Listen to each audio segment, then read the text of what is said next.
This is part of the reality series of my thought process behind Gunstone Creations. The drop went well.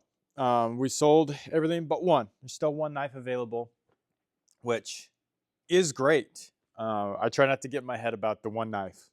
And I realize I put a ton of pressure on myself because this isn't a hobby. This is my full-time job.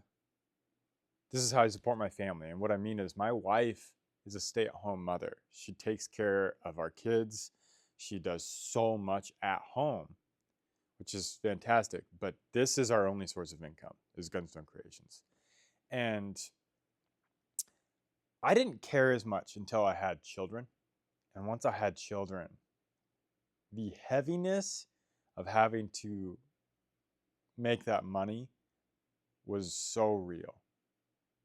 And that's why I'm so hard on myself and I want to create a sustainable business, is because I want to be able to provide for these kids and my wife more than anything.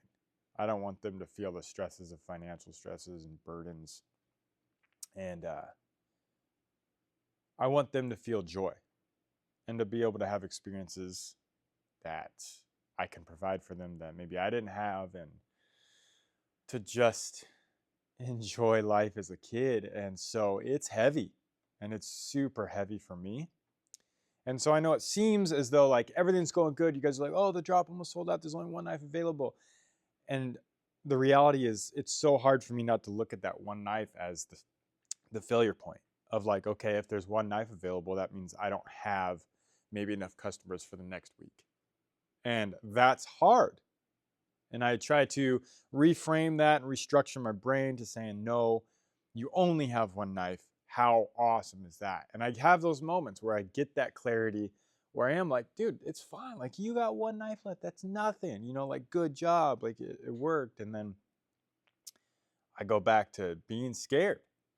And it's because of the pressures of being a father and a husband and wanting to represent my family well and provide for them. And that's heavy. Um, and I know some of you can agree, you're out there doing the same thing. It's a heavy, heavy spot to be, but it's also one of the best places to ever be, because I have more opportunity now than I ever did. I can take days off if I need to.